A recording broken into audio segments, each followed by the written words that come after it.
Hey, Pastor Josh here. We are reading Mark chapter 13, verses 24 through 31, continuing our look at Jesus' Olivet Discourse, where Jesus is talking about both, in my opinion, the fall of Jerusalem in the temple in 70 AD, and the final end of all things. And so, if you remember from our last video, we have, in my opinion, which whatever that is worth, Jesus has switched to talking about the end times and what will happen at the very end. And so Jesus is continuing that discussion. If you've not seen the last few videos, I encourage you to go watch them. I do hate that on two of them the quality is kind of poor at the house. You hear me echoing back and forth, so I do apologize for that, but hope that it's been a blessing to you nonetheless.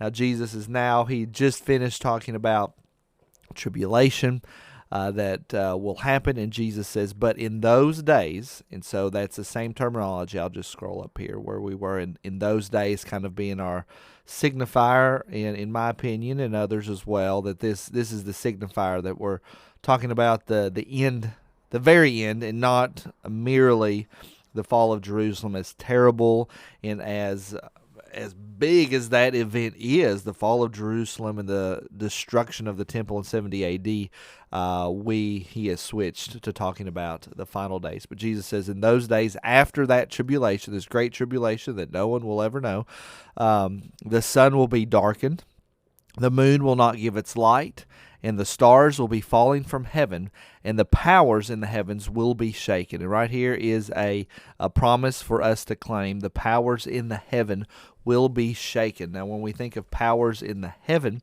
you need to think about the demonic world. You need to think about those that are in opposition in the spiritual realm against Christ and against his kingdom and against God's. And those powers in the heavens will be shaken. If you remember in the book of Revelation, there's an imagery of Michael, the archangel, having a battle with the dragon, and the dragon is thrown to the earth, and the tail sweeps down a third of the stars and pulls them down to the earth. There's that imagery of those powers in the heaven. The dragon, of course, being a symbol and representation of Satan, the great deceiver. Those powers will be shaken when Jesus comes back, when the Son of Man returns. Then it also talks about the sun being darkened, the moon will not give its light, and the stars will be falling from heaven. So you got some imagery here. So what's kind of the issue? I don't know if it's worth even really worrying too much about it, because we know when Christ comes back, it's going to be a big deal, and everybody's going to see, and there's going to be cosmic events, seems that will happen, because it says Son of Man coming in clouds with great power and glory. This could be seen as just the way that the biblical authors, particularly in the Old Testament, they would use this type of imagery to talk about coming judgment and talk about the coming end. So will the sun be darkened, and will the moon not give its light in particular?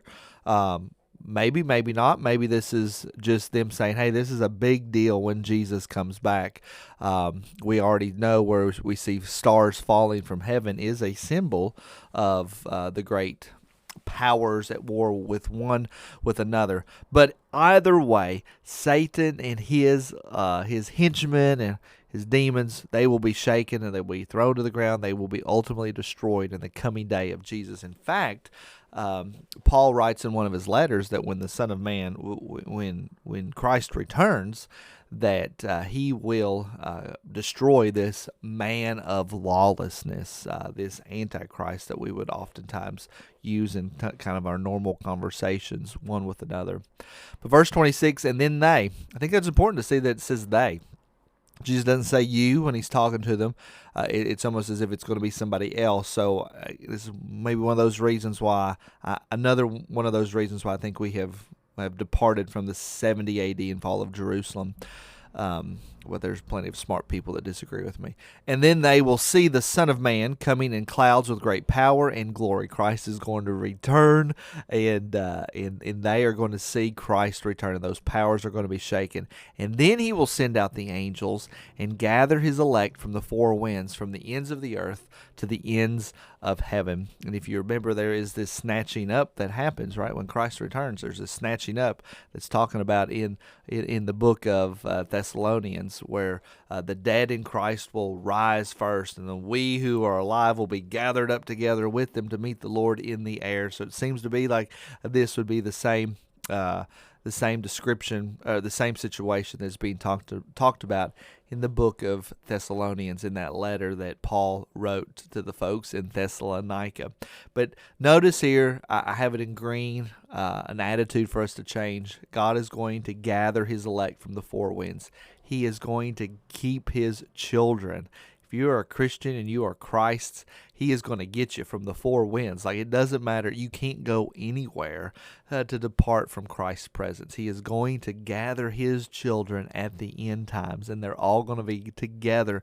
And so when we think about the end, it should be a joyous thing for us. Yes, we've seen that there will be tribulations and there will be problems, and we experience that now. And a lot of our brothers and sisters in Christ are experiencing intense persecution right now.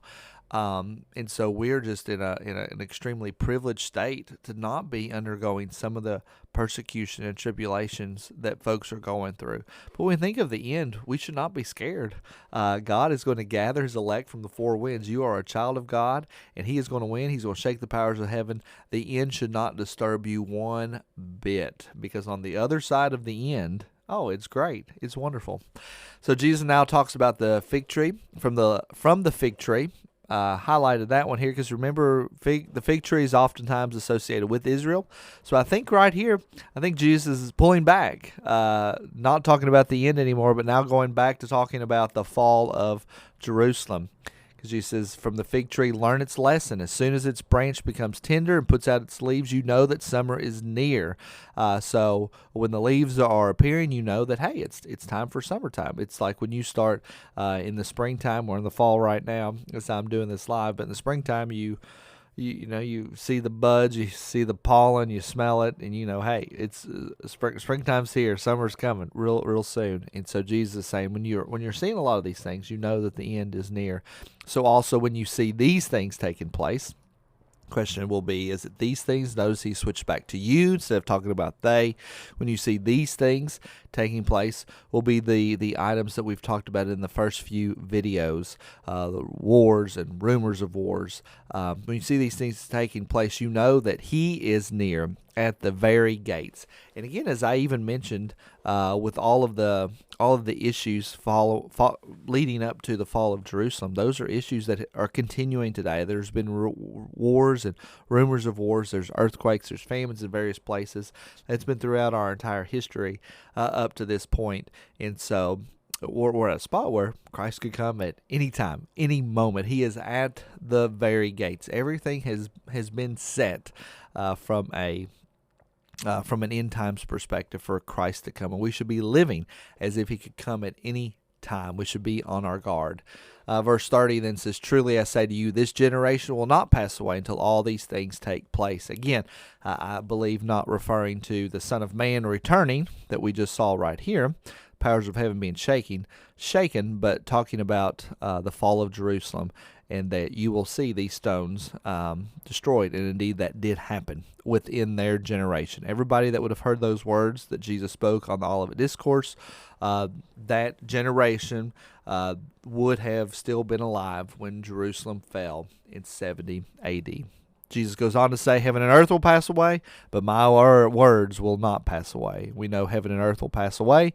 When Christ returns, it will pass away, be destroyed, or be remade in some sense, and then there will be a new heaven and a new earth. There will be a new sky, and there will be a new earth that we will live in for all of eternity once Christ comes back. So pray that's been a blessing to you. I'll see you all in the next video. I'm still here. Hey.